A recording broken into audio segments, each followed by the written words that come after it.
할렐루야. 오늘 수요일 아침입니다. 오늘 이 아침에 함께 묵상하실 말씀은 예레미야서 3장 22절 하반절부터 25절까지의 말씀이 되겠습니다.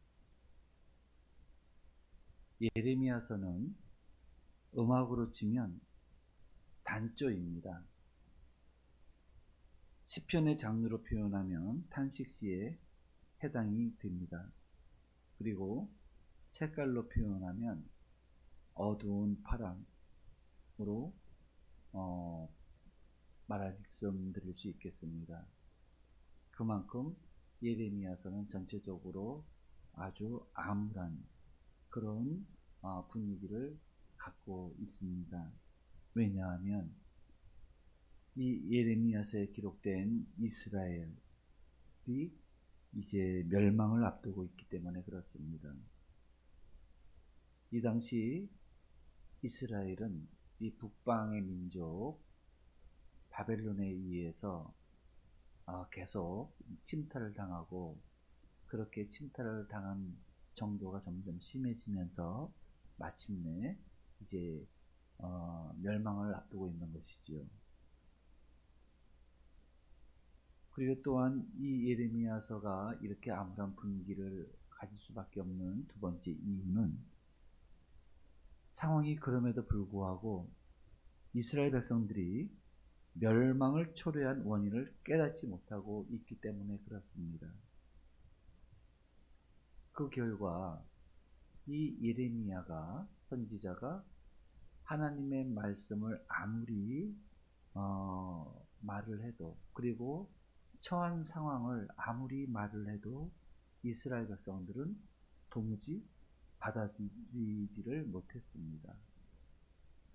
결국 이러한 이스라엘 백성들의 마음의 상태가 너무 완악하다 보니 이러한 모습들이 결국은 하나님의 말씀을 듣지 않고, 또 하나님께서 말씀하셔도 그 귀에 들리지가 않았던 것입니다. 그런데 모든 이스라엘 백성들이 이와 같이 완악함으로 모든 상황들을 깨닫지 못했지만 예레미야는 달랐습니다. 예레미야는 이스라엘의 멸망의 분위기를 파악했을 뿐 아니라 그 원인까지도 정확하게 깨달았던 것입니다. 왜냐하면 이 모든 일은 하나님을 떠났기 때문에 초래된 일이며, 따라서 하나님께로 돌아가면 구원을 받게 될 것이라는 사실을 잘 알고 있었습니다. 이처럼 예레미야가 제사장들을 비롯해서 모든 이스라엘과 달랐던 것은 하나님의 부르심을 받고 하나님의 은혜를 힘입었기 때문에 그렇습니다. 이에 예레미야는 문제의 핵심으로 바로 들어가서 다음과 같이 하나님 앞에 엎드려 다음 세 가지 사실로 신앙을 고백합니다. 첫 번째는 여호와는 우리의 하나님이시라는 것입니다. 22절 하반절에 주는 우리 하나님 여호와이심이니이다, 이렇게 고백하고 있습니다. 성경에서 하나님의 말씀은 줄기차게 이 이스라엘 백성들의 왕은 누구인가 라는 질문을 계속 던지고 있습니다. 이스라엘의 하나님은 누구신가 하는 그 문제를 계속 문제 제기를 하고 계시는 것입니다. 열왕기상 18장 21절에 이제 하나님 여호와 하나님의 신앙을 가지고 있으면서도 아합과 이세벨의 어떤 그 우상 숭배 정책에 의해서 바알과 아세라를 섬기도록 그렇게 했던 시절이었습니다. 그때 이 엘리야를 통해서 하나님께서는 누가 하나님이냐 하는 것을 이스라엘 백성들에게 그 질문을 던지시면서 갈멜산에서 여호와 하나님이 참으로 이스라엘의 하나님이심을 나타내셨던 거죠. 열왕기상 18장 21절에 엘리야가 모든 백성에게 가까이 나아가 이르되 너희가 어느 때까지 두 사이에서 머뭇머뭇하려느냐. 여호와가 만일 하나님이면 그를 좇고 바알이 만일 하나님이면 그를 좇을지니라 하니 백성이 한 말도 대답지 아니하는지라. 아멘. 그렇습니다. 엘리야를 통해서 여호와 하나님께서는 말씀하십니다. 너희 하나님이 누구냐? 바알이냐? 여호와 하나님이시냐? 하는 것입니다. 이때 이제 하나님께서는 마침내 엘리야를 통해서 여호와 하나님이 이스라엘의 하나님이심을 나타내시고 하나님의 영광을 나타내셨습니다. 할렐루야.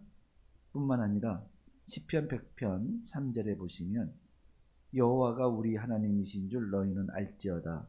그는 우리를 지으신 자시요 우리는 그의 것이니 그의 백성이요 그의 기르시는 양이로다 라고 말씀하고 있습니다. 이것이 왜 중요한가? 왜 여호와 하나님이 우리의 하나님이심이 되는 것이 왜 중요한가 하는 것입니다. 그것은 이스라엘 백성들에게 있어서 진정한 구원자는 누군가 하는 문제와 직결되어져 있습니다. 여호와 하나님께서 이스라엘의 하나님, 즉 오늘날 우리의 하나님이 되신다는 이 사실은 결국은 하나님의 다스림에 우리의 모든 것을 맡긴다는 의미를 가지고 있고, 그리고 또한 우리를 당연히 구원하실 분은 하나님밖에는 없다는 사실입니다. 하나님께서는 세상에 살면서 하나님만을 의지하고 하나님께 도움을 구하라고 말씀하셨지, 이 세상에서 하나님 이외에 그 어떤 것도 도움을 구하지 말라고 말씀하십니다. 왜냐하면 그것이 우상 숭배로 나아가기 때문에 그렇습니다. 그것은 진리를 외면하는 것이기 때문에 그렇습니다. 그래서 여호와 하나님이 우리의 유일한 하나님이심을 우리가 고백할 수 있어야 되는 겁니다. 그렇습니다. 두 번째는 구원은 여호와 하나님께 있다는 것입니다. 조금 전에 말씀을 드린 것처럼 여호와 하나님이 우리의 하나님이심을 고백할 수 있을 때에 비로소 구원은 오직 여호와 하나님께로부터 비롯된다는 사실을 고백할 수가 있게 되는 것입니다. 그렇게 되면 우리는 세상에 우리의 구원을 위하여 헤매거나 또는 잘못된 미혹된 길로 나아가지 않을 수가 있습니다. 오늘 23절에 보시면 작은 산들과 큰 산 위에서 떠드는 것은 참으로 헛된 일이라. 이스라엘의 구원은 진실로 우리 하나님 여호와께 있나이다. 이렇게 고백하고 있는 거죠. 여러분, 이스라엘 백성들이 바벨론의 침공을 받아서 위기에 처해지자 어떤 모습을 보입니까? 여호와 하나님에 대한 믿음과 신앙이 흔들리고 또 그것이 믿음이 무너지다 보니까 이스라엘 백성들이 취한 행동은 애굽에 나아가서 도움을 청하고 아수르로 가서 도움을 청하고 서로 너의 길이 내 길이 맞다, 네 길이 틀리다 싸우게 되고 갈라지게 된 것입니다. 그런데 이 바벨론에 의한 이 침략은 어디로부터 시작이 된 겁니까? 이스라엘 백성들의 하나님을 향한 배역을 통해서 하나님께서 징계하시기 위한 하나의 도구였던 사실을 이스라엘 백성들은 깨닫지를 못했습니다. 그러므로 바벨론의 손에서 구원을 받을 수 있는 길은 하나님밖에는 없었습니다.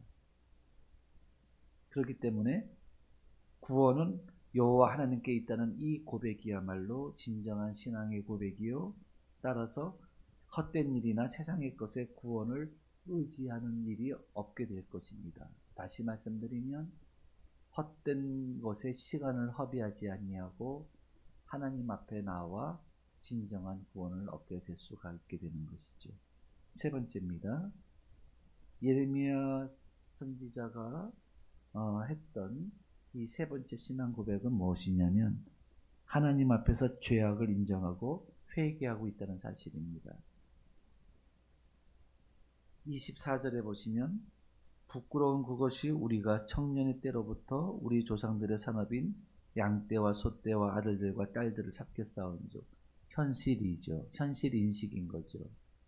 죄악으로 무너진 자녀들, 즉 죄에 매이고 죄의 달콤한 유혹에 빠져서 육신의 쾌락을 위해 살아가고 있는 이 하나님의 거룩한 비전을 다 잃어버린 그러한 처참한 동물과도 같은 그러한 삶을 살고 있는 현실에 대한 각성이 바로 예레미야 선지자에게 일어나게 된 거죠. 그러므로 말미암아 모든 삶이 아주 처참한 상황에 처해 있다는 것, 죄악으로 무너져 있다는 것을 깨닫게 된 것입니다.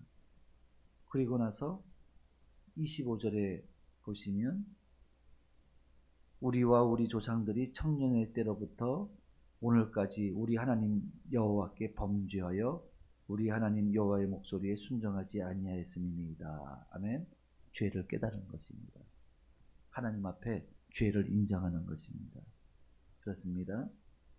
우리들은 마음을 겸손히 하여 구원은 오직 하나님께 있음을 고백하면서 다시 하나님 앞에 나아가 회개하고 하나님의 이 세상에서의 주권을 고백할 수 있는 그러한 신앙의 고백이 오늘날 우리에게 필요한 것입니다. 말씀을 마치겠습니다. 성도 여러분, 그렇습니다. 오늘 이 말씀을 통해서 우리에게 하나님께서 주시는 메시지가 무엇입니까? 우리에게 이 절망스러운 상황 속에서 예레미야의 이 어두운 분위기, 이 분위기 속에서 우리는 무엇을 보게 됐냐면 희망의 메시지를 보게 됩니다. 살 길을 보게 되는 것입니다. 구원의 빛을 보게 되는 겁니다. 그것이 무엇입니까? 바로 다른 것이 아닙니다. 구원은 여호와께 있다는 사실을 다시 한번 우리에게 말씀하고 계시는 겁니다. 살 길을 알려주시는 거죠. 그러면 이제 우리는 어떻게 해야 되겠습니까? 우리를 구원하신 하나님의 놀라우신 사랑이 말씀이 육신으로 우리 가운데 오신 예수 그리스도를 우리가 의지하고 예수님의 옷자락 붙잡고 예수님의 인도하심을 받아서 예수님과 동행하는 그러한 삶을 살아갈 때 우리의 구원이 참된 구원이 임하게 된다는 사실을 오늘 이 아침에 우리에게 주고 계십니다. 그러므로 성도 여러분, 우리 모두 소망을 가지고 다만 우리의 모든 죄를 하나님 앞에 고백할 수 있는 그러한 심령으로, 겸손한 심령으로 하나님 앞에 나아가 하나님의 도우심을 구할 때 하나님의 놀라우신 그 구원의 은혜가 우리 모두에게, 이 나라 이 민족에게 임하게 될 줄로 믿습니다. 우리 함께 이 말씀을 마음에 깊이 새기면서 함께 하나님 앞에 기도하겠습니다. 기도하겠습니다.